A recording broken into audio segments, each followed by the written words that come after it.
Today I will tell you about the day my daughter got married, a day wrapped in music and roses, laughter and promises, a day that carried one quiet decision I never thought would matter as much as it did. A single sentence spoken to me then nearly broke my spirit, yet it opened the path I had to walk. I kept silent, and in that silence, I found the truest version of myself.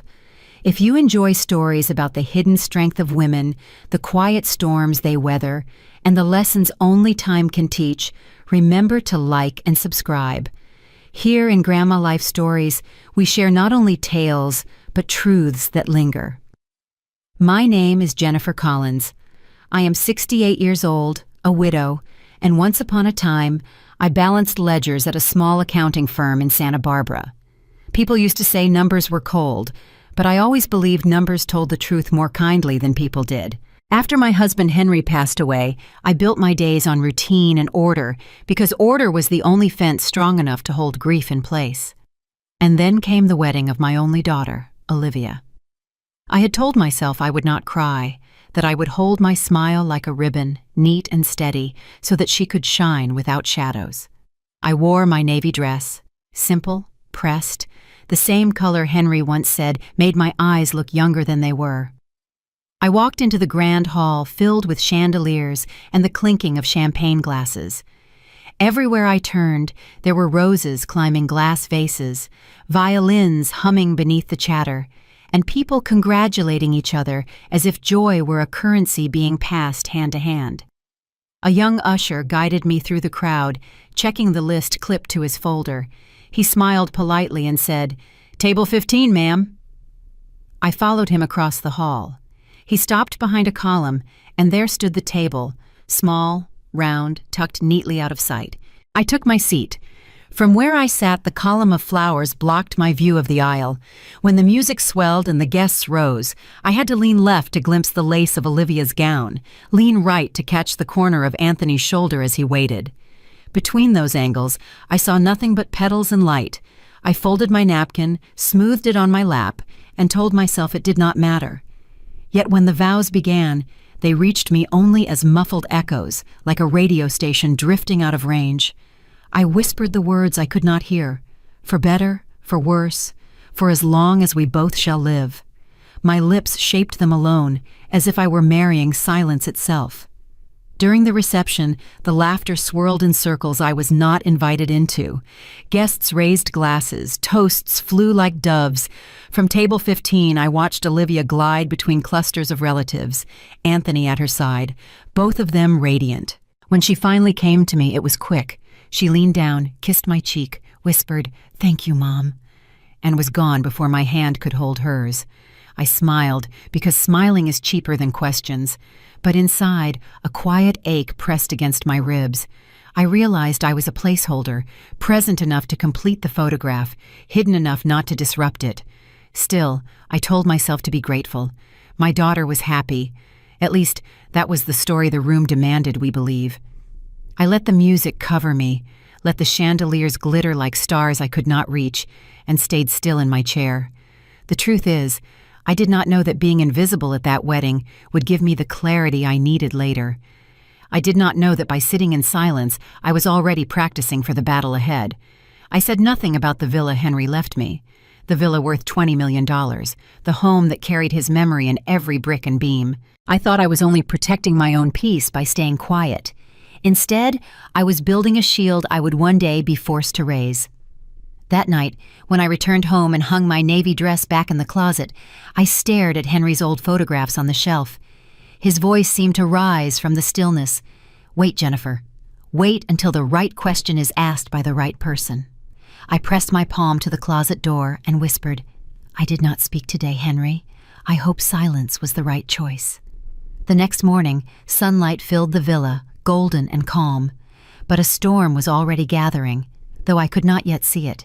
In 3 days' time, someone would come knocking with polished smiles and legal folders, pretending to care about my safety while reaching for what was not theirs. I had no idea then how heavy their footsteps would sound against my door.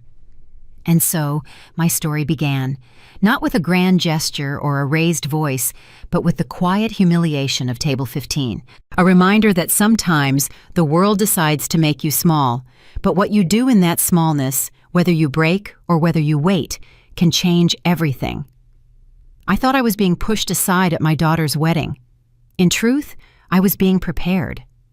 The day I felt invisible was the day I started to see more clearly than ever before. 3 days after the wedding, I was sweeping the back patio of my villa in Santa Barbara when I heard the sound of tires on gravel. A sleek black car pulled into the driveway. My heart told me before my eyes confirmed it. Olivia and Anthony, and they were not alone. A woman stepped out behind them, polished, professional, her leather briefcase catching the California sunlight like a mirror. "Mom!" Olivia called, her voice thin, as if she had rehearsed it. Anthony smiled too wide, his hand pressed gently against her back, as though guiding her into place. "This is Hermione Blake," Anthony announced. "She's a good friend of mine, a lawyer. She was just telling us about the importance of protecting family assets, and we thought it might be a good idea to stop by." Hermione extended her hand with practiced warmth. "Mrs. Collins, I've heard so much about you. May I say, this home is beautiful." I nodded politely, invited them inside, and set the kettle on. They followed me into the kitchen, their footsteps out of rhythm with mine, too eager, too insistent. As the tea steeped, Hermione began her story. Her tone was gentle at first, then sharpened like a blade hidden in velvet. "My mother lost everything in her final years," she said, eyes steady on mine. "She trusted the wrong people. A signature here, a handshake there. Before she realized it, her savings were gone, her home signed away. I made it my mission as a lawyer to ensure no other family suffers what she did." Anthony leaned forward, nodding like a student echoing his teacher. "Mom, that's exactly why we're here. We just want to protect you. This document," he tapped the folder Hermione slid across the table, "is a simple power of attorney. It will give Olivia and me the ability to handle things if something ever happened. You wouldn't have to worry about bills, about paperwork. We could take care of it all." Hermione's hand rested lightly on the folder as though it were a gift, not a trap. "It's standard, Mrs. Collins, nothing unusual. Think of it as peace of mind." I looked at Olivia. She sat beside Anthony, her fingers tracing the edge of her wedding band. She didn't speak. Her silence weighed more heavily than all their words. I poured the tea, set the cups on saucers, and let the steam rise between us like a veil. "I'll read it," I said calmly, "but you know me. I never sign anything I haven't studied twice. That's not how I've lived my life." Anthony's smile tightened. He tried to disguise his impatience with charm. "Of course, Mom, but there's really nothing to study. It's straightforward, just protection. Families do this all the time." I stirred my tea once, the spoon tapping porcelain like a small gavel. "Then waiting another day won't hurt, will it?" Hermione leaned forward slightly. Her voice softened, almost conspiratorial. "Sometimes timing matters, Mrs. Collins. The earlier these safeguards are in place, the better, and you'll feel relieved, I promise." Her polished nails tapped the folder twice. The sound carried more urgency than her words. I met her gaze, steady, unflinching. Relief doesn't come from rushing into signatures. I've kept books for decades. I know what's buried in fine print. I will not sign without understanding every line. Anthony exhaled sharply, then forced a chuckle. "You don't trust me? Your own son-in-law?" I let his question hang in the air. Olivia flinched as if struck by something unseen. "You're asking me to give you control of my life with a pen stroke," I said, my voice level. "Trust isn't demanded, Anthony. It's earned." For the first time, Hermione's composure slipped. A flicker of irritation crossed her face before she smoothed it away. "Mrs. Collins, please. This is not about control. It's about care." I turned to Olivia. "What do you think, darling?" She avoided my eyes, twisting the ring on her finger. I just want peace, Mom. Anthony thinks this is best. I don't want to be caught between you two." Her words were quiet, but they cut deeper than Anthony's insistence. She was torn, I could see it, but fear of conflict weighed heavier on her than loyalty to me. I placed my cup back on the saucer with a decisive click. Then let me make it simple. I will not sign today. I will not sign tomorrow. I will not sign until my attorney reads every single clause. If that troubles you, I can live with your discomfort. Anthony's face flushed, the mask slipping just enough to reveal the edge beneath his charm. Mom, you're making this harder than it needs to be. I leaned forward slightly, my tone sharper than it had been all afternoon. And you are making it suspiciously easy. That is the problem. Silence filled the kitchen, broken only by the steady tick of the wall clock. Hermione shifted in her seat. Anthony clenched his jaw. Olivia's eyes glistened, but she said nothing. Finally, Hermione stood, gathering her folder with clipped movements. Perhaps you should review it with your lawyer then, but please, don't wait too long. Time is precious. Anthony forced another smile, brittle now. We'll come back soon, Mom. Maybe then you'll see it's really for the best. They left their teacups half full, the steam still rising as the door closed behind them. I stood alone in the kitchen, the quiet pressing down like a weight. Their performance had been smooth, practiced, almost convincing. Almost. But numbers don't lie, and neither do instincts. Something in their urgency, in Hermione's story rehearsed too perfectly, in Olivia's silence, it all rang like a bell too loud to ignore. I walked to the window overlooking Henry's roses. The vines bent in the wind, but held their ground. My husband used to say, a strong fence didn't need to shout, it only needed to stand. And so would I. That night, I went to the safe Henry had left me. I pulled out the folder he had prepared years ago, the trust documents, the protections, and there, folded on top, was his letter. His warning that someday someone would use love as a key to unlock what should never be theirs. He had been right. The storm had arrived, and now it was my turn to weather it. The night after their visit, I could not rest. The house was quiet, the kind of silence that usually soothed me, but this time it pressed against my chest like a heavy stone. Every tick of the grandfather clock in the hallway sounded sharper than usual, cutting the air into pieces I could barely breathe. I lay in bed, eyes wide open, replaying Hermione's story, Anthony's insistence, and Olivia's silence. Their words had been rehearsed, smooth enough to fool someone desperate for comfort. But I was not desperate, and I was not blind. At midnight, I rose. The hardwood floor was cool beneath my feet as I walked down the hallway. I passed Henry's portrait, his eyes steady, the same gaze that had once made competitors fold in boardrooms. He had been cautious to the point of frustration sometimes, saving every receipt, questioning every contract.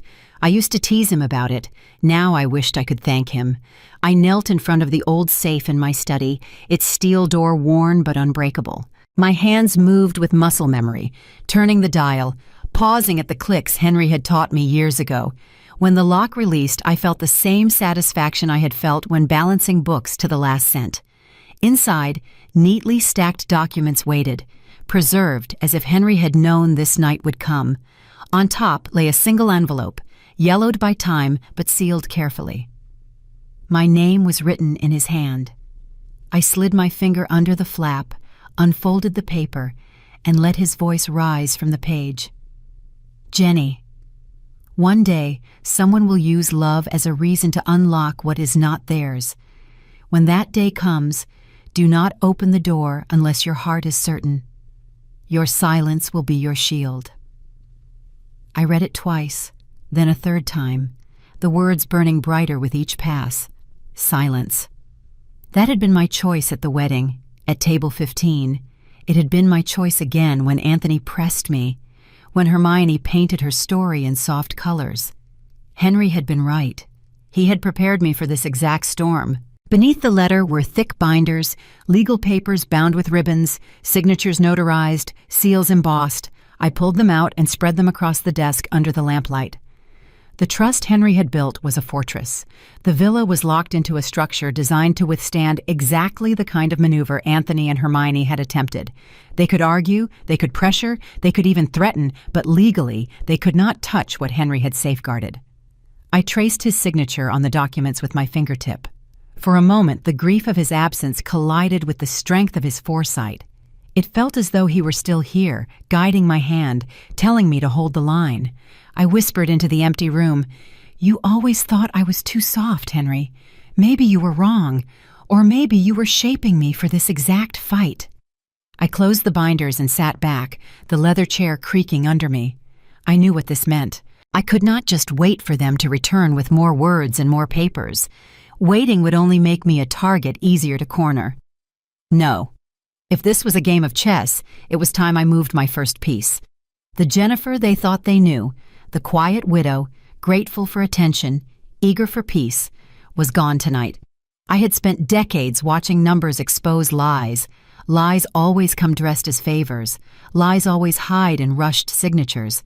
I would not fall into the trap my daughter's husband had laid. My phone buzzed on the desk, a message from Olivia. Just 2 words. "Are you okay?" My throat tightened. She knew something was wrong, but she was too afraid to stand against Anthony. I typed back, "I'm fine. We'll talk soon." Then I locked my screen. I could not afford to be swayed by her tears right now.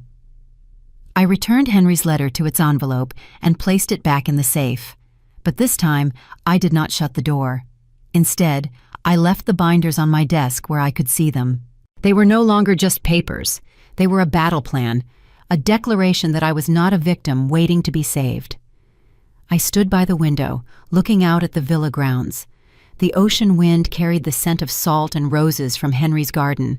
The roses bent under the gusts, but their roots held, strength in silence, defense in patience.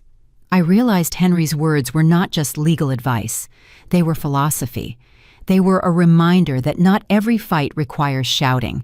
Sometimes the strongest stance is the refusal to move. The clock struck 1. I felt no fear now, only resolve. I would not crumble under pressure. If Anthony wanted to test me, he would find I had steel where he expected surrender. If Hermione thought her polished words could soften my defenses, she would learn that numbers are harder than emotions. And if Olivia thought silence meant weakness, she would discover that silence can roar louder than anger. I whispered again, this time not to Henry but to myself. "You will not catch me off guard. Not now. Not ever." Then I turned off the lamp, locked the study door, and walked back to bed. For the first time in days, I slept without dreams. The morning after I read Henry's letter, I knew hesitation would be my greatest enemy. If Anthony and Hermione thought they could corner me, they would find me armed. I had proof of Henry's foresight, but I needed more. I needed to know exactly what Anthony was hiding, and there was only one person I trusted for this kind of work. I picked up the phone and dialed a number I had not called in years. The line rang twice before a voice answered, low and measured. "David Chen." "It's Jennifer Collins," I said, my tone sharper than usual. "Henry's wife." A pause, then a shift in his voice, almost soft. "Jennifer, it's been a long time. What brings you to me?" I breathed once, steady and deliberate. "Trouble. The kind Henry warned me about. My son-in-law is pressing me to sign over control of my assets. He didn't come alone. He brought a lawyer and a story rehearsed well enough to fool a crowd. But my instincts say desperation is driving him." Silence lingered for a moment. Then David spoke with precision. "Henry once saved me from a mistake that would have cost my family everything. I never forgot it. If you need me, I will return the favor." "Then I need you now," I said firmly. "I don't want opinions. I want facts. Find out everything you can about Anthony Reed, his finances, his debts, his business history. Do it quietly. I don't want him to know I'm watching." "You have my word," David replied. "I work in silence. I'll contact you when I have answers." When the call ended, I stood at the window, gripping the phone until my knuckles whitened. This was no longer a conversation over tea. This was a chess match. and I had just moved my first piece. That afternoon, I tried to settle into routine. I paid bills, sorted receipts, watered Henry's roses, but every simple act now carried weight. The papers Anthony had placed on my table weren't just documents, they were weapons. Olivia's silence wasn't just discomfort, it was a warning, and Hermione's story about her mother was not compassion, it was bait. By evening, the phone rang again. David wasted no time with pleasantries. "I started digging," he said. "You were right to call me. Anthony Reed is not who he presents himself to be." I tightened my grip on the receiver. "Tell me." "His startup collapsed 6 months ago. Investors pulled out after financial discrepancies appeared. He tried to pivot, but he's drowning. Records show outstanding debts, over $300,000. His condo is under foreclosure. The wedding you just attended was financed by loans he cannot repay." I felt heat rise in my chest, not from surprise but from the confirmation of what I already suspected. So the polished smile, the talk of security, the sudden urgency, it's all a mask for desperation. "Exactly," David said. "He isn't just greedy, he's cornered. And people who are cornered will do anything. You need to be careful, Jennifer. If he senses you know, he may press harder." "Let him press," I replied coldly. "I will not bend." For the first time, David's voice carried a trace of respect. "Henry always said you were sharper than you let on. He was right." After I hung up, I paced the study. The air felt different now, charged, heavy with decision. Anthony was not just testing my patience. He was gambling with my silence. He believed he could push me because I was older, because grief had softened me. He thought I would sign anything if he wrapped it in words like love and safety, but he had underestimated me. I sat at Henry's desk and pulled out a fresh notepad. In clean, bold strokes, I wrote down every step I needed to take. Call my attorney. Keep Olivia close, but watch her loyalties. Guard every document in the safe. Anticipate Anthony's next move. I was no longer waiting to defend myself. I was preparing to strike. That night, Olivia called. Her voice trembled. "Mom, Anthony feels you don't trust him. He says you're making things harder. Can't you just sign to give us all peace?" The words stung, not because they were sharp, but because they came from my daughter's mouth. Still, I kept my tone steady. "Olivia, listen to me. A man who truly protects his wife does not force her mother into silence. He does not hide his failures behind papers and lawyers. If Anthony is pressuring you to pressure me, then you need to ask yourself who he's really trying to protect." There was a pause on the line.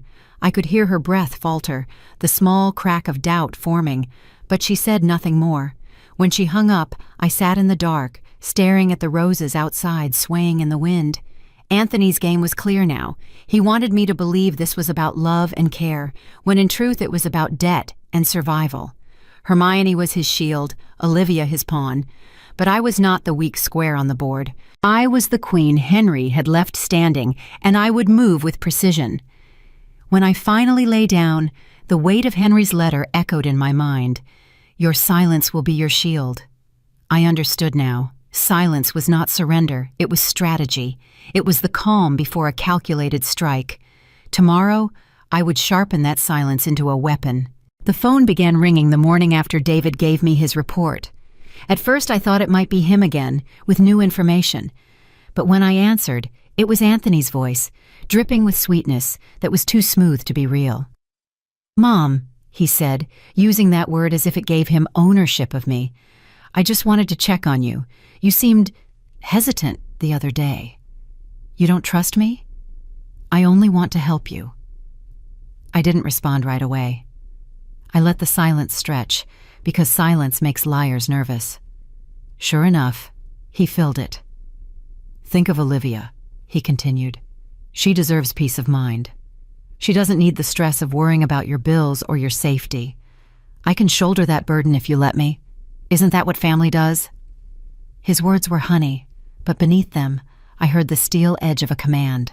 Sign, submit, obey. "I'm doing fine, Anthony," I said flatly.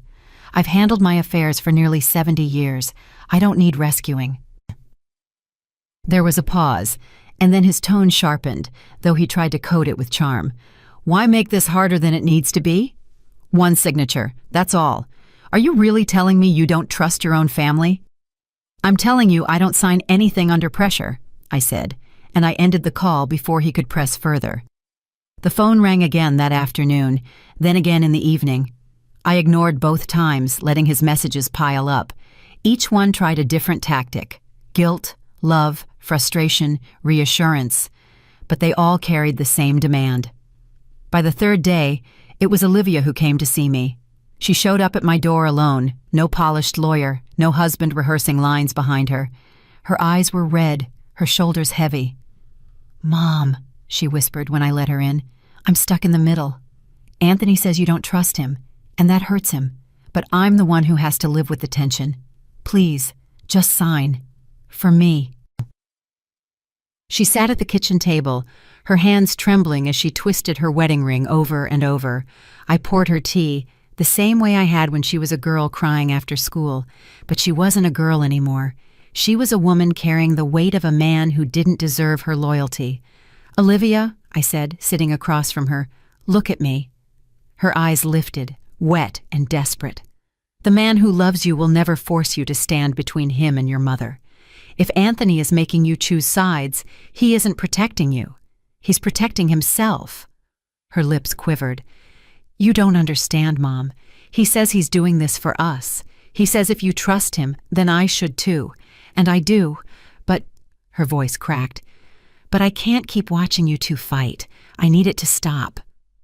I reached across the table and took her hand firmly. "You're not watching us fight. You're watching me refuse to be cornered. There's a difference, and one day you'll see it clearly."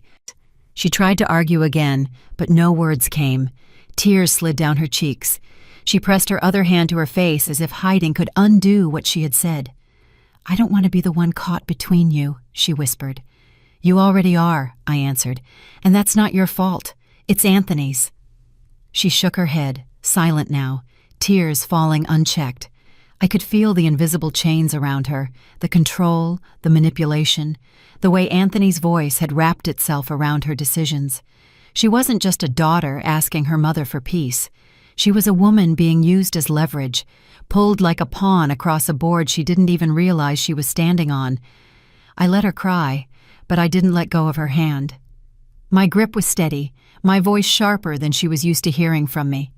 "You think this will end if I give in. But giving in won't bring peace, Olivia. It will only feed his hunger. He will want more, and next time it won't be my signature, he demands, it will be yours." She froze, staring at me with wide, wet eyes. The thought had never occurred to her, I could tell. "You have to understand," I pressed. "I am not fighting against you. I am fighting for you. Every time I say no, I am protecting you from the moment when he will push you harder than he's pushing me." Her tears fell faster now, and she buried her face in her hands. I sat back, my jaw set, my heart aching but unyielding. I loved my daughter. But love does not mean surrender. Love, real love, means building a wall strong enough to keep the wolves out, even if the ones you protect don't see the danger yet. After a long silence, Olivia stood. Her face was pale, her eyes swollen. "I don't know what to do anymore," she whispered. "Then do nothing," I told her firmly. "Do not carry his burden. Do not deliver his message. Let him fight his own battle if he wants one. You are not his shield." She left not long after, walking slowly, her body bent with conflict. I watched her go, my chest tightening with sorrow. I could not save her from every wound Anthony would cause, but I could refuse to let him wound me, and maybe, just maybe, she would learn by watching. That night, as I locked the doors and shut off the lights, the silence felt heavier than before. Yet it was not weakness. It was armor. Anthony thought he was wearing me down. What he didn't see was that each call, each attempt to pressure me, only sharpened my resolve. He believed I was the weak link. He was wrong. The game was turning, and soon he would realize just how badly he had miscalculated. I had been expecting it, but my hands still tightened around the receiver when I heard David's voice. "Jennifer," he said, his tone clipped. All business. I have answers for you, and they aren't pretty. I braced myself. Tell me exactly what you found. His words landed like blows. Anthony Reed's company has collapsed. He told investors he was pivoting to new projects, but the truth is, the business has been insolvent for months. He owes more than $300,000. The banks have already filed for foreclosure on his condo. He's broke. Completely broke. The wedding you just attended, the flowers, the champagne, the band, that was all financed by credit he cannot pay back. I sat in silence, gripping the phone tighter. Images flashed in my mind. The chandeliers, the endless bottles of wine, the guests marveling at the spectacle, the glittering illusion of wealth. It was nothing but a mask. David continued, his voice firm. He's leveraged himself into a corner. That's why he's after you. He sees your villa as his way out. If you sign anything, even the smallest authorization, he'll use it as leverage for loans. It won't stop at one paper, Jennifer. It never does. I closed my eyes. My pulse was steady, but my thoughts moved quickly, sharper now, harder. So it isn't only greed, I said slowly. It's desperation dressed as love. Exactly, David replied. I've seen men like him before. Desperate men use family ties as their strongest weapon. They make you believe helping them is protecting those you love. But you're not helping Olivia if you hand him control. You'd be burying her with him. The words sank deep. Olivia, my child, my only daughter, caught in the undertow of a man sinking fast. She thought she was holding on to love, but she was chained to an anchor. I let out a long breath. Thank you, David. Henry was right to trust you. You don't owe me thanks, he said firmly, but you owe it to yourself to act quickly. Do not let him corner you again. Be ready. He'll try harder now that he's running out of options. We hung up, and I sat at Henry's desk, staring at the documents spread before me. The villa, the trust, the shield Henry had built brick by brick, clause by clause. I placed David's words beside Henry's letter in my mind, and the two merged into clarity. Anthony wasn't only a liar. He was a drowning man who would pull down anyone within reach, and Olivia was already gasping for air. I stood and paced the room, my footsteps echoing on the hardwood floor. The storm had stripped away all illusions. I could no longer treat Anthony's visits as family matters. They were assaults dressed in fine suits and polite smiles. Hermione's polished speeches, Anthony's sweetened demands, Olivia's tears. These were weapons meant to disarm me, but I was not disarmed. I was awake now. That evening, Olivia called again. Her voice was soft, frayed at the edges. Mom, Anthony is upset. He thinks you don't respect him. He feels humiliated. I cut her off before the guilt could seep in. Olivia, humiliation is the cost of lies. He is not angry because I disrespect him. He is angry because I see him clearly. She went quiet, her breath shaky. You don't understand, Mom. He's trying. He just wants to fix things for us. No, I said firmly. He wants me to fix things for him. There's a difference. And the sooner you see it, the safer you'll be. Her silence told me she was torn between the loyalty she thought she owed her husband and the truth she felt pressing from my words. I hated that she was caught in the middle, but I would not soften my stance. Softness was exactly what Anthony counted on. When she finally whispered goodnight, I put the phone down and pressed my palms flat on the desk. My resolve had sharpened into steel. Henry had left me the trust to guard the villa. David had given me proof of Anthony's collapse. But it was my own voice that had to cut through Olivia's fog. If I faltered, she would drown with him. I walked to the window, the night air cool against the glass. The city lights shimmered in the distance, but my eyes stayed fixed on the roses Henry had planted. They bent under the coastal wind, but they did not break. Their roots held strong. Not just greed, I muttered to myself. Desperation wearing the mask of devotion. I would not be tricked by it. I turned off the lights, the villa settling into darkness.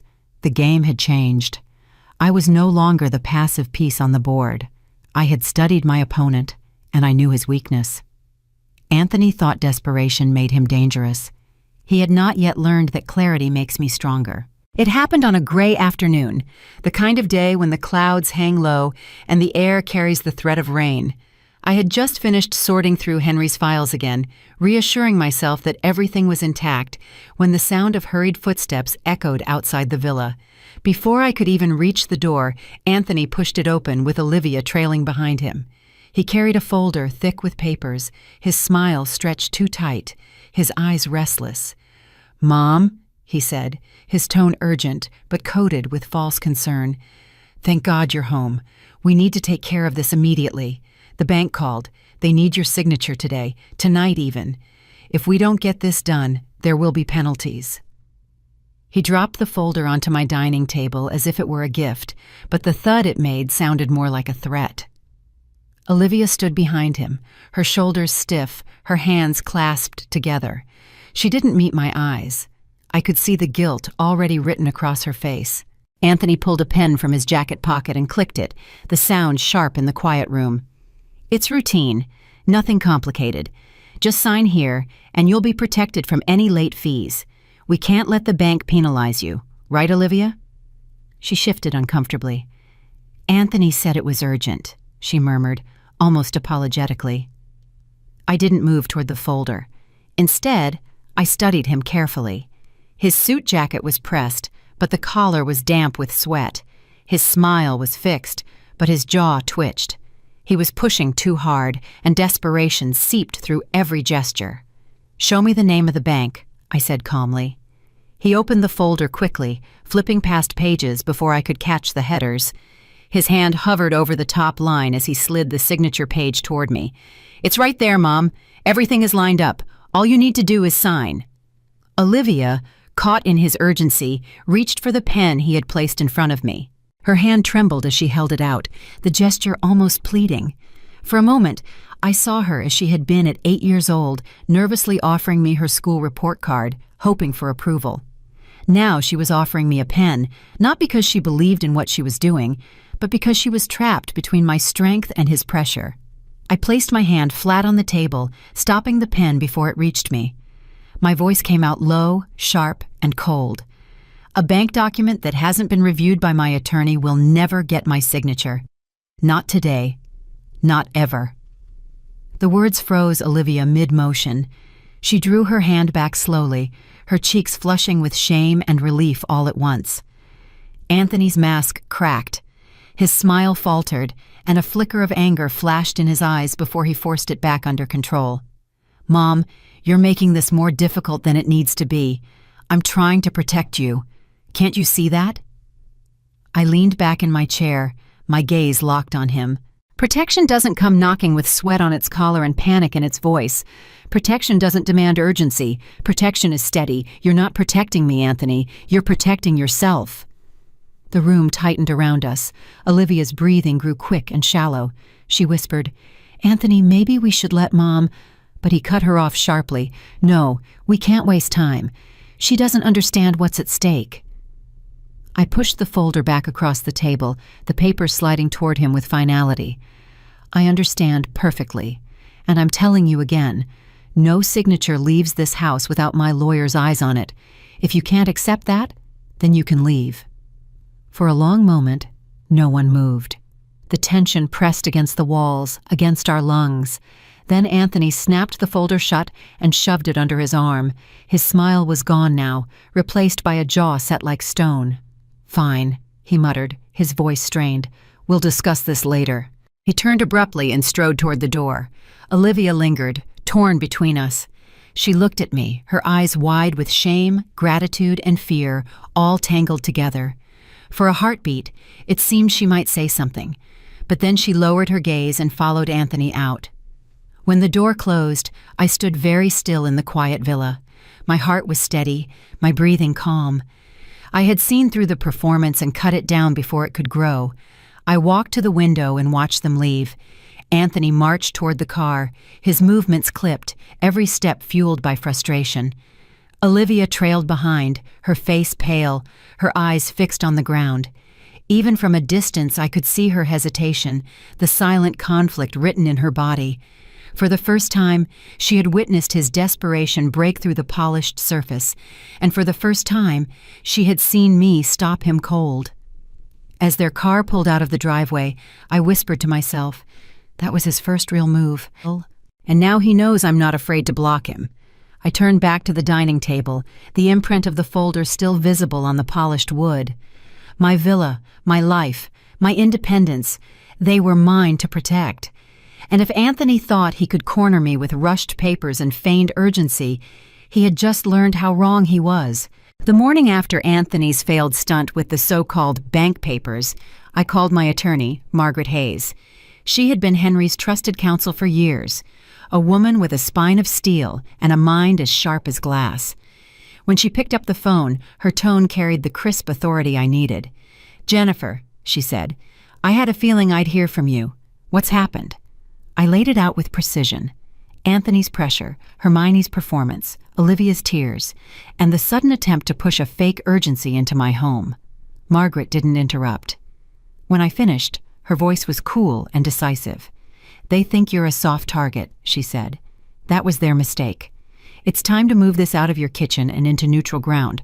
We'll call them into a formal meeting, put everything on record. That way their intentions will reveal themselves under pressure." I agreed without hesitation. "Draft the invitation. Make it clear this will be the final discussion. I want them to know I'm not running from this." By afternoon, Margaret had prepared the letter. It was written with surgical precision, inviting Anthony Reed and his attorney, Hermione Blake, to a formal session at a downtown office to address the matter of legal authority concerning Jennifer Collins's estate. It was delivered the same day, and I knew it would land like bait too sweet for them to resist. Anthony called me that evening, his voice bright with false triumph. "Mom, I knew you'd come around. Finally ready to see reason, huh?" I let him savor his illusion. "I'm ready to end this conversation once and for all," I said evenly. He laughed, relieved. "Good. You won't regret it. Hermione will have everything prepared. You'll see, this is the best way for everyone." For everyone. His words echoed in my mind. In Anthony's vocabulary, everyone always meant himself. Hermione, I knew, would treat this meeting as her stage. She would polish her arguments, line up her clauses, and walk in believing I was a widow too frail to resist her confidence.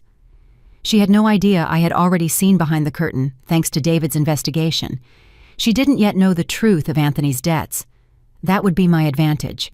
But Olivia, my heart sank when I thought of her. She was caught between loyalty and fear, love and doubt. The cracks in her certainty were beginning to show. Each time she looked at me now, I saw the question flickering in her eyes. What if Mom is right? The day of the meeting approached quickly. Anthony strutted like a man preparing for victory. I imagined him boasting to Olivia that I had finally surrendered. I could picture Hermione rehearsing her speech in front of a mirror, confident she could corner me with polished words. But I wasn't walking into that office as a victim. I was walking in armed with Henry's trust, David's evidence, and the clarity of my own resolve. The night before, Olivia came to see me. She slipped into the villa quietly, her voice hushed, her eyes troubled. "Mom, is it true? You're meeting with them tomorrow?" "Yes," I answered. "And you'll be there too. You deserve to hear the truth in full daylight." She wrung her hands. "Anthony says you're finally listening. He says once you sign, everything will calm down. We can all move on." I shook my head, my voice sharp. Moving on isn't the same as being chained. If I sign, Olivia, he won't stop. He'll see it as permission to drain me dry, and eventually he'll do the same to you. Her lips parted, but no words came. Tears pooled in her eyes. "Sweetheart," I continued, softer now but no less firm, "I know you think this is about peace, but peace built on lies collapses faster than war. Tomorrow you'll see who Anthony truly is, and when you do, you'll understand why I cannot bend." She left soon after, shoulders heavy with conflict. I watched her walk down the path to their car, Anthony waiting inside, drumming his fingers impatiently on the steering wheel. She slid into the passenger seat without looking back. The next morning, I stood in front of my mirror, adjusting the lapel of my navy blazer. No trembling hands, no hesitant eyes. For the first time in weeks, I felt Henry's presence steadying me. His letter had warned me. His trust had armed me. His memory walked with me. This was not just a meeting. It was a declaration of war, and I was ready. When we arrived at the downtown office, Margaret carried my files like weapons. Anthony and Hermione were already there, waiting, their faces lighting up as though victory were minutes away. Olivia sat beside them, pale and silent, her hands twisting in her lap. Anthony stood to greet me, his grin wide. "Mom, finally! I knew you'd see it our way." I met his eyes with steel. "We'll see whose way it really is." For a split second, the confidence in his smile wavered. Then Hermione rose, smoothing her skirt, her briefcase snapping open.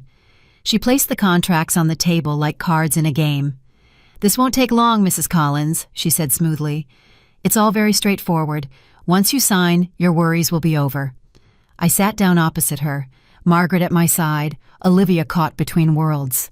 The battle lines were drawn, invisible but undeniable, and I knew, without a shadow of doubt, that by the time this meeting ended, Anthony Reed's mask would be ripped away for good. The elevator doors slid open, and the sound of polished shoes against marble echoed through the hall. Margaret walked beside me, carrying the files that Henry and David had armed me with. When we stepped into the conference room, the atmosphere shifted instantly.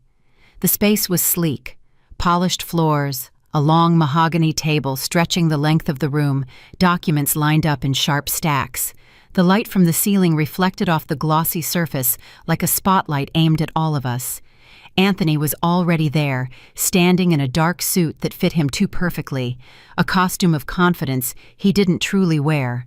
Hermione sat next to him, adjusting her glasses, her posture crisp, her briefcase propped open with contracts neatly organized inside. Olivia sat quietly beside them, her hands clenched in her lap, eyes cast downward.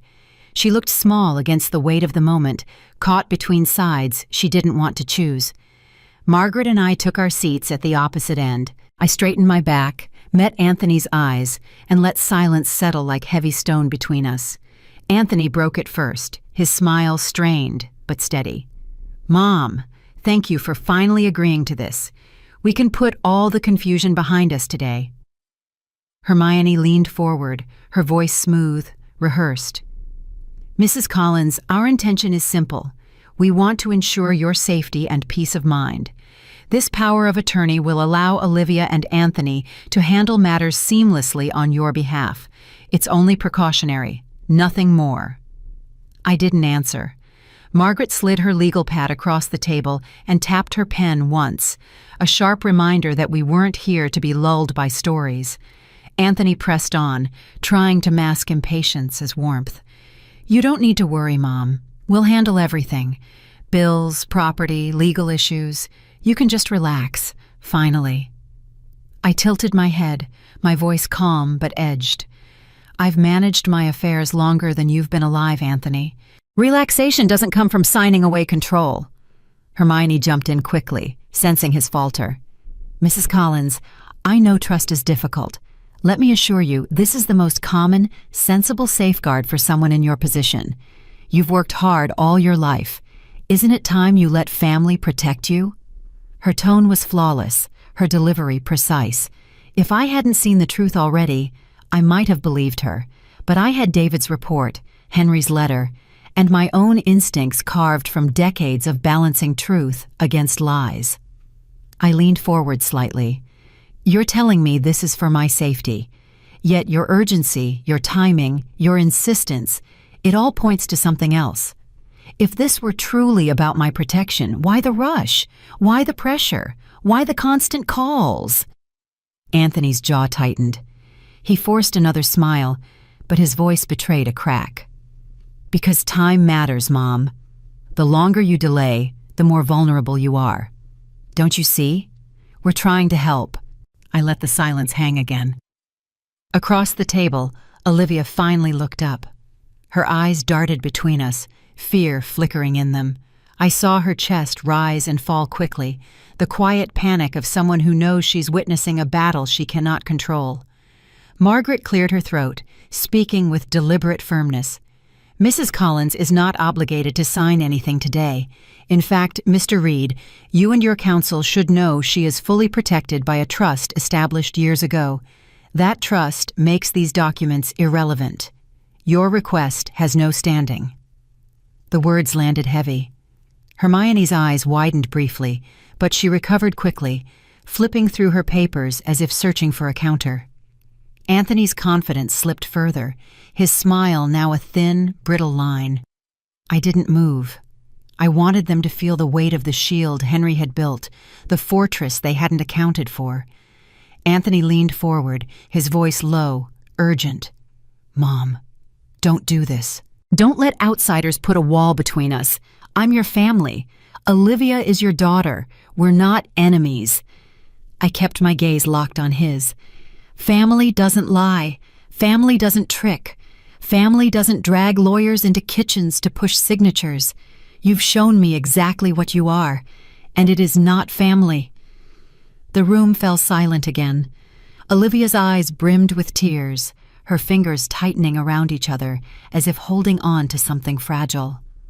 Hermione shifted in her seat, her confidence rattled. Anthony sat back, his mask nearly shattered.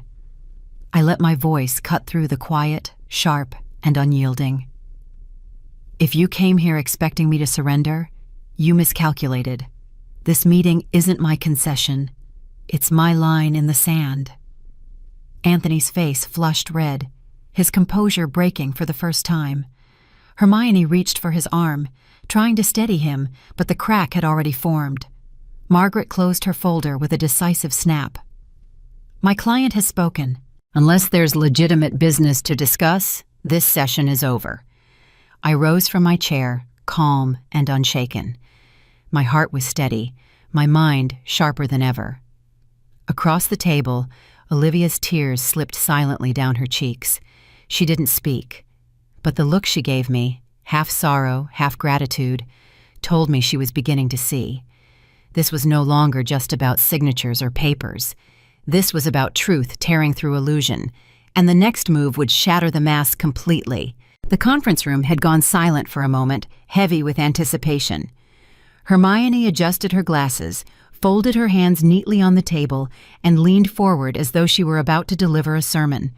Her tone dropped into something softer, almost mournful, designed to pierce emotion rather than logic. My mother, she began, her voice trembling just enough to sound authentic, was a strong woman.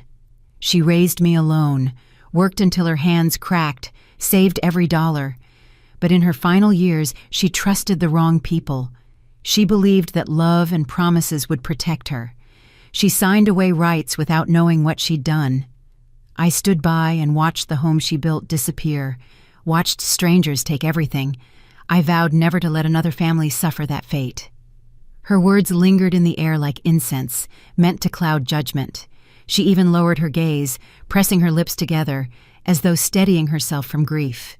It was a performance sharpened by practice. Anthony seized the pause she left open. He leaned in, his tone gentle but insistent. Mom, that's why I've been pressing you. I don't want you to end up like that. This paper isn't about control. It's about safety. I just want to make sure you're never alone, never taken advantage of. He glanced at Olivia, then back at me, his eyes shining with a counterfeit sincerity. We want to protect you. Isn't that what Henry would have wanted? For his family to take care of you? Olivia sat beside him, her hands twisting in her lap. She didn't raise her eyes. The way her shoulders hunched, the way she stared down at the table, it told me everything. She was trapped in the lie, unable to speak, but unable to fight against it either. I looked at her, searching her face for even a flicker of resistance. She kept her head low, as if the weight of their performance had crushed her into silence. The room felt suffocating, thick with a false sense of family unity. To an outsider, it might have looked like love. To me, it was manipulation wearing a mask. Hermione's voice rose again, now firmer, cutting into the silence. Mrs. Collins, this is the only way to guarantee your security. Paperwork can be confusing. Trusting professionals, trusting family, that's the safeguard. Sign the document and you'll never have to worry again. I straightened in my chair, the calm I had been holding hardening into steel. Margaret, sitting beside me, caught my eye. She didn't need words. We had planned for this. She reached into her briefcase and withdrew a leather-bound folder, sliding it across the table with a deliberate motion. Her voice was crisp, unshaken. Mrs. Collins is already protected. Her late husband, Henry Collins, established a comprehensive trust years ago. This villa, her accounts, her estate, they are locked into that trust, ironclad. In fact, these documents you're pushing would have no legal power over them. They're irrelevant. Hermione's composure faltered. Her hand froze on the page she had been nudging toward me. Anthony's smile faltered, the edges trembling. Olivia's head snapped up, her eyes darting between their faces as confusion began to seep in. Margaret flipped the folder open, turning it toward them. Here are the filings. Every asset tied to Mrs. Collins is held in a trust that cannot be breached without her explicit, voluntary consent. There are no loopholes, no shortcuts. Whatever this paper is, it would crumble the second it touched a judge's desk. Anthony's face flushed. He tried to mask it with a laugh, though the sound was thin, brittle. Mom, that's not the point. This isn't about loopholes. It's about us being able to help you day to day. It's just practical. You're not hearing me. I finally leaned forward, my voice steady but sharp enough to cut. No, Anthony, I am hearing you. What I hear is desperation wrapped in pretty words. What I hear is a man who cannot stand that he doesn't have control. Safety isn't signed away, safety is built, and Henry already built it. Olivia flinched at Henry's name, as if it pulled a thread she couldn't ignore. She glanced at Anthony, then back at me, doubt flickering in her eyes. Hermione cleared her throat, forcing her tone back into professionalism. Even so, Mrs. Collins, surely you can see how allowing your daughter and son-in-law to share responsibility is in everyone's best interest. It isn't about taking away your power. It's about ensuring continuity, about family unity. I turned to her, my expression unyielding. Family unity built on lies is nothing but chains. I don't need continuity if it comes from manipulation. I am not some confused widow who can be coaxed into surrender with sad stories. I know exactly what I'm doing, and I know exactly what you're trying to do. The weight of my words landed. Anthony shifted in his seat, his knee bouncing under the table, his hands clenched, unclenched, restless. For the first time, the performance wasn't holding together. Olivia's breathing grew uneven. She stared at her husband, confusion deepening into unease. I could see it, her loyalty cracking, her certainty faltering. She wanted to believe him, but my words were cutting through the haze. Margaret closed her folder, her voice final. Mrs. Collins has no reason, legally or personally, to sign what you've brought. You have no standing here. This meeting is not to force her into a corner. It's to make it clear she cannot be cornered. Anthony's smile was gone now. Sweat gathered at his temples. Hermione pressed her lips together, calculating her next move, but knowing the ground had shifted beneath them. I let my gaze travel from Anthony to Hermione, then to Olivia. My voice was calm but laced with iron. You thought sweet words would soften me. You thought family ties would bind me. But you forgot who you're dealing with. I am Henry's wife. I am Olivia's mother, and I do not break. The silence that followed was heavier than any argument they could muster. In that silence, I could feel the tide turning. The first round was over, and their mask was beginning to slip. Anthony leaned forward, palms open, his voice coated in urgency and false sincerity. Mom, listen to me. Everything I've done, everything I've asked, it's because I love Olivia, because I want to protect this family. You think I'm pushing, but I'm fighting for us. I don't want you vulnerable. I don't want Olivia to ever worry about you. Isn't that what a son-in-law should do?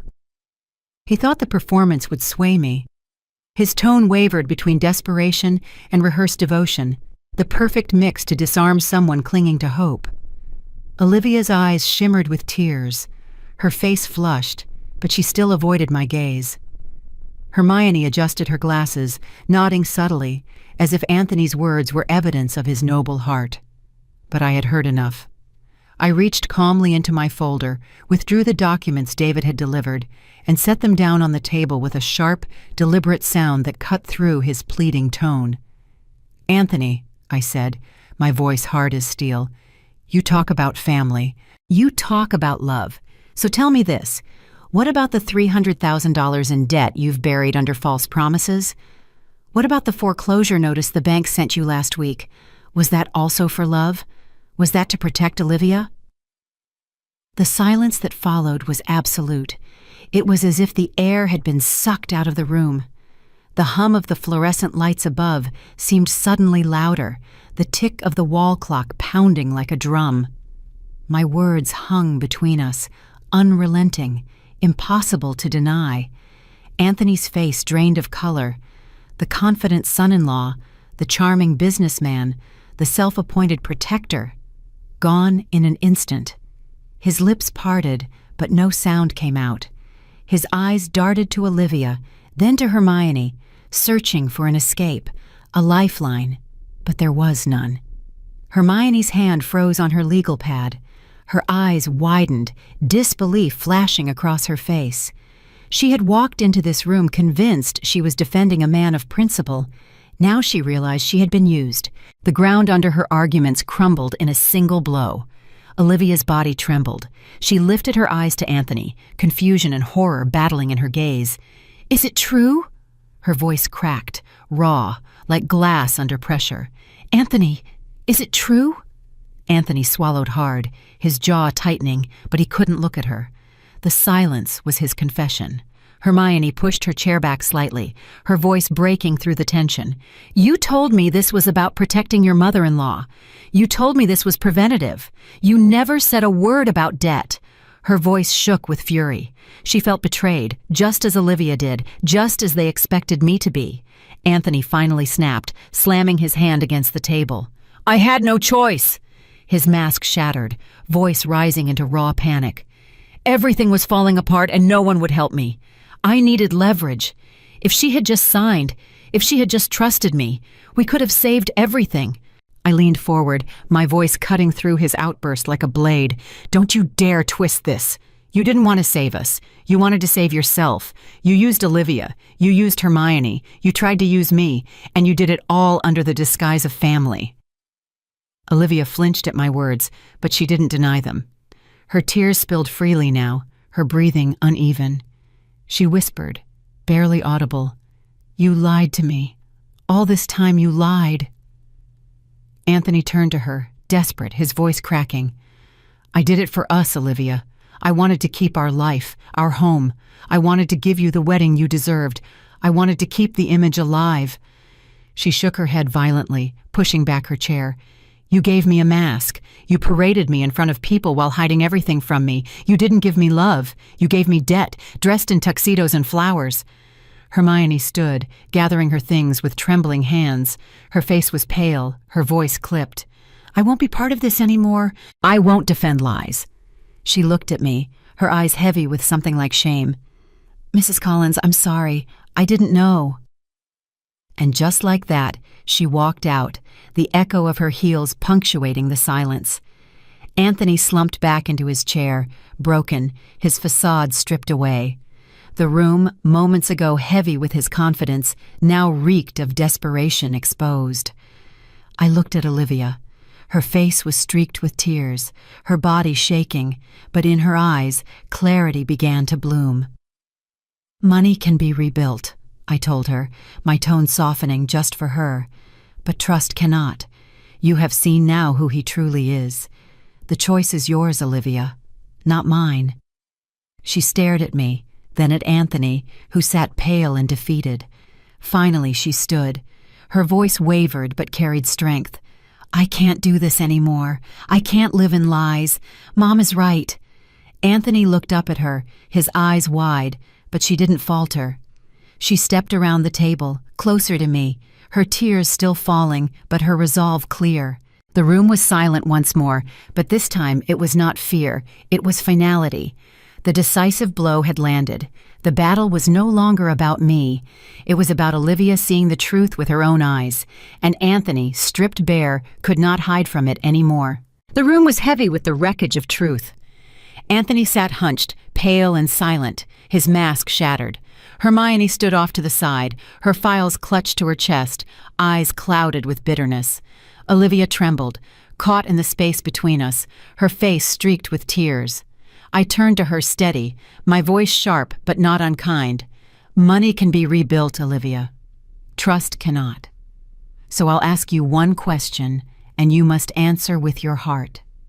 Which side will you stand on? His or mine? The silence after my words was deafening. Anthony looked at her, panic rising in his eyes. Olivia, he pleaded, his voice cracking. Don't let her turn you against me. Everything I did was for us, for you. But Olivia shook her head, tears slipping faster. Her lips parted, but no words came. She pressed her hands together, as though praying for strength, and then finally let the truth break free. I can't do this anymore, she whispered, her voice trembling. She turned her eyes to me, filled with grief, but also clarity. Mom, I'm sorry. I can't lie to you another day. Slowly, she pushed her chair back. The sound of wood scraping the floor was louder than thunder in that sterile room. She stood, her legs unsteady, and walked around the table. When she stopped beside me, her shoulders slumped with the weight of her decision, but her eyes held a fragile resolve. Conchinloy, me, she said again, in a voice that cracked, though she spoke in English now. I can't keep betraying you. Anthony's face twisted, a mix of shock and rage. Olivia, sit down. You don't understand what you're doing. She's manipulating you, can't you see? She's turning you against your own husband. Her tears glistened, but she did not waver. No, Anthony, you did that yourself. You lied to me. You lied about the company, about the debt, about everything. You didn't protect me. You used me. His mouth opened, but nothing came. The truth had cut him deeper than any words I could deliver. Hermione, who had been silent until now, gathered her papers with trembling hands. Her voice was low, almost bitter. I won't be part of this circus. You lied to me too, Anthony. You told me this was about safeguarding her assets. I should have known better. She stuffed the last folder into her briefcase, her composure gone. I'm done. With that, she turned and walked out, her heels striking the floor in sharp, angry rhythm. The door clicked shut behind her, leaving only the three of us. Olivia wiped her tears with the back of her hand, her chest rising and falling with ragged breaths. She looked at me, then at Anthony, as if she needed to say it twice to make herself believe it. I choose my mother. The words were final. Anthony's body slumped against the chair, his face drained of color. For once, he had nothing left to say. He looked small, stripped of all his bravado, a man cornered not by contracts, but by his own deceit. I placed a steady hand on Olivia's shoulder. You don't need to apologize anymore, I told her, my voice firm but warm. You opened your eyes. That is enough. Anthony finally erupted, his fist slamming onto the table. You think this is over? You think you've won? You'll regret this, Olivia. Without me, you'll have nothing. Olivia turned to him, tears still glistening, but her voice steadier now. Without you, I'll finally have the truth, and that's more than anything you've ever given me. He recoiled as if struck. The fury in his eyes flickered, then dimmed into despair. He looked between us, his wife and his mother-in-law, now united, a wall he could no longer breach. The room felt lighter without Hermione's presence, without the suffocating web of lies. For the first time since this ordeal began, I felt the balance shift completely. I looked at Anthony one last time, my words cold and final. This meeting was never about signing papers. It was about showing you that you cannot break me, and now you cannot break her. He had no answer. His lips pressed into a thin line, his shoulders sinking. The battle was over, and he had lost. Olivia clung to me then, sobbing quietly against my shoulder, her body trembling as though she were finally letting go of chains she had carried too long. I held her firmly, not as a victor, but as a mother reclaiming her child. The war of words had ended. The decisive blow had been struck, and Olivia, at last, had chosen the side of truth. Anthony sat silent, defeated, as the storm he created finally collapsed around him. The meeting ended, but the storm didn't. Outside that polished Los Angeles office, the damage followed Anthony and Olivia like a shadow they couldn't outrun. I heard later from Margaret, her contacts saw them in the parking lot, voices raised, sharp enough to slice through the evening air. Olivia shouting, her words breaking. "You lied to her. You lied to me. Everything we built, was it all borrowed, all fake?" Anthony tried to grab her arm, to soothe her with the same poisoned tone he had used on me. "I did it for us, Olivia. Don't you see? Without those papers, we're finished." But she pulled away, tears streaking her cheeks, her voice fierce. "We are finished, Anthony, not because of money, but because of lies. You didn't just betray her trust. You betrayed mine." For the first time, he had no answer. His silence spoke louder than his words ever had. As for Hermione, she never came back to them. That evening, she sent Margaret a brief email. "I was wrong. I let my personal wounds cloud my judgment. I cannot represent a client who builds cases on lies." I imagined her closing her file with hands heavy from shame. She had realized she was not only fooled by Anthony, but also haunted by the ghost of her own mother's story. Her decision to walk away was bitter, but it was also her redemption. A week later, I was in my kitchen, watering Henry's roses in the vase by the window, when I heard a knock on the door. I opened it to see Olivia standing there alone. Her eyes were swollen, her posture weary, her spirit frayed.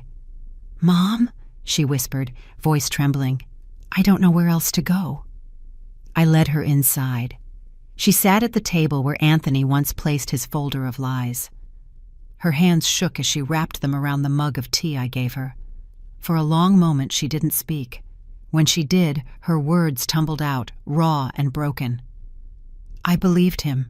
I defended him even when I wasn't sure, and now all I feel is shame. I let him use me to get to you. I don't know how to fix this." I studied her carefully. She was still my daughter, but the blind loyalty in her eyes had been replaced by pain. Pain could destroy, or it could wake someone up. "Olivia," I said firmly, "you're not here to fix his mess with my money. You're here to decide if you'll stand on your own feet or let him drag you deeper." Her tears spilled over, dropping onto the table. "I'm begging you, Mom. Please, just give us something. A chance to breathe. He says we can rebuild if we just have one more break." My jaw tightened, but my voice stayed calm. "No, I won't write you a check to cover his lies. That would only tie you tighter to his chains." Her head snapped up, eyes wide with hurt. "Then you're turning your back on me too?" I shook my head slowly. "No, I'm offering you a path forward. But it will be on my terms, not his." She swallowed hard, whispering, "What terms?"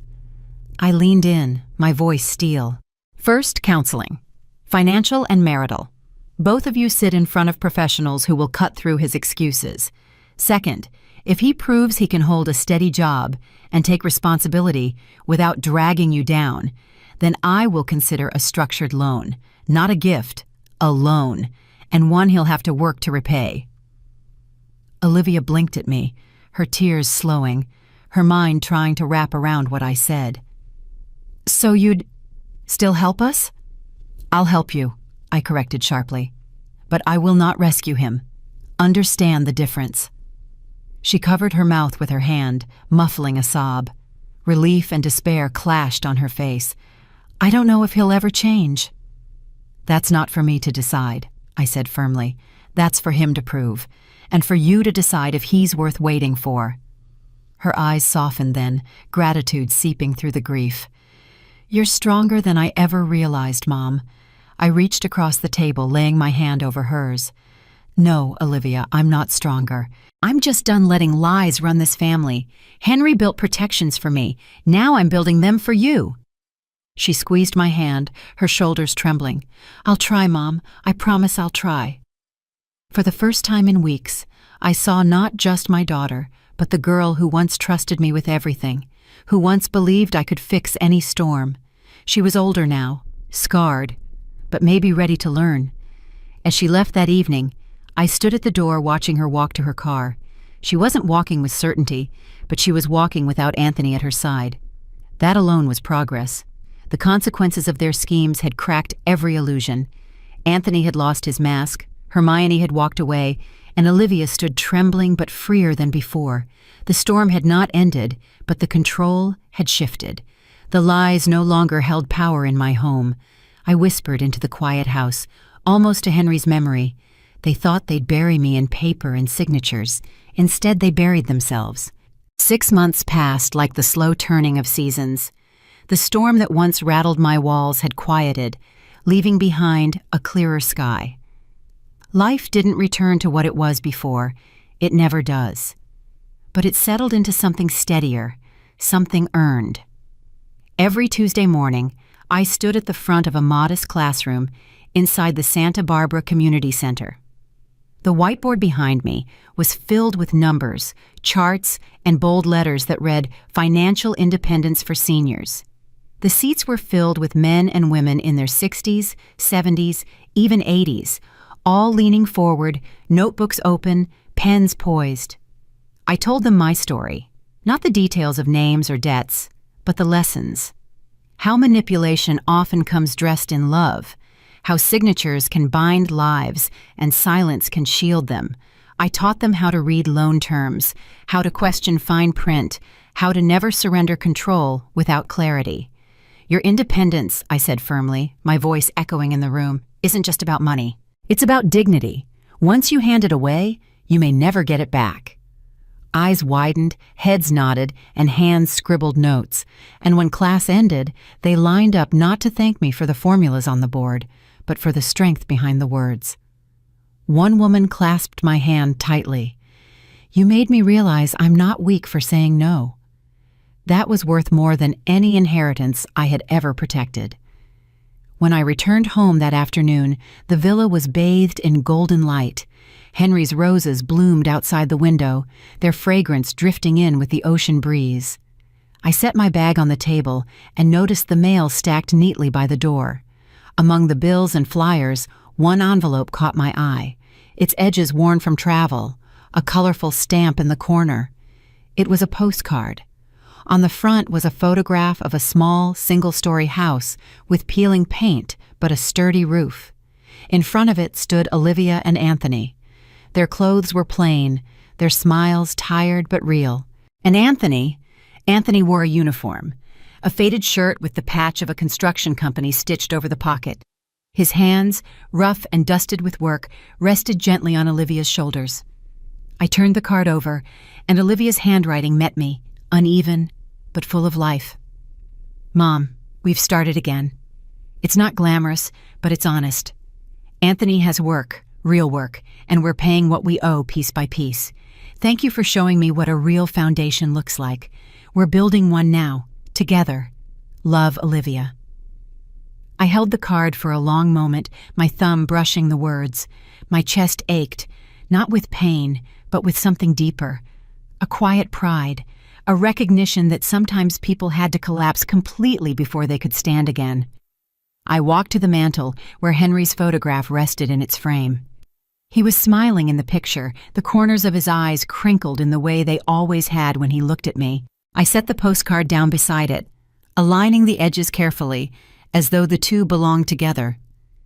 "Do you see, Henry?" I whispered, my voice low but steady. Your steel boundary held. They couldn't break through it.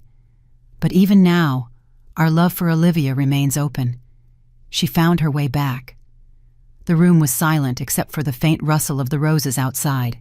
I closed my eyes, letting the peace settle into my bones. For the first time in months, the weight I carried felt light. I had protected what mattered. Not just the villa, not just the money, but the dignity Henry entrusted to me and the legacy of resilience I now passed to Olivia.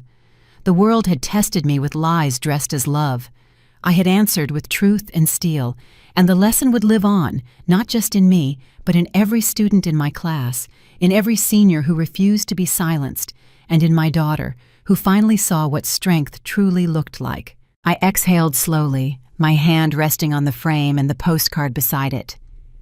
"The boundary held," I whispered again. But love never closed its door. And with that, I turned back toward the window, the light of the setting sun filling the villa. Peace wasn't loud, nor was it triumphant. It was steady, warm, unshakable. It was the quiet after the storm, the kind that lingers, the kind that stays,